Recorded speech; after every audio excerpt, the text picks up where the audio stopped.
Direction l'Alto de la Foya sur cette deuxième étape du Tour d'Algarve avec tout d'abord 9 coureurs qui ont constitué l'échappée du jour. Linares, Lino, Costa, Bayer, Leitao, Tivani, Nunez, Van Moor et Carvalho. Et bien sûr, du côté du peloton, après avoir laissé jusqu'à 5 minutes d'avance aux échappés, eh bien le peloton va revenir progressivement sur les hommes de tête sous l'impulsion des équipes Red Bull Bora, Visma Lidl Bike, Lidl Trek, EF Education Easy Post, Bahreïn et Soudal Quickstep. Et les trois derniers rescapés de l'échappée du jour sont avalés à 21 km de l'arrivée.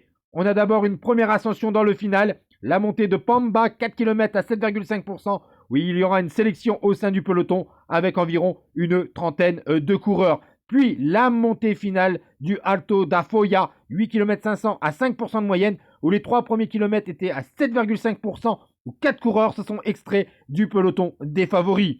Paules, Christen, De Plus et Vergalito. Ces hommes vont avoir environ une trentaine de secondes d'avance sur un groupe des favoris où dans le dernier kilomètre, Roglic, Bardet, Almeida, Vingegaard et Morgado sont sortis devant. Eh bien, voyant le danger arriver, eh bien, Christen attaque dans le dernier mur de cette ascension finale, va distancer De Plus et derrière vous voyez que Almeida revient sur les talons de son équipier mais laisse la victoire à Christen qui s'impose devant le Portugais et bien sûr Christen prend les commandes du classement général. Ciao tout le monde.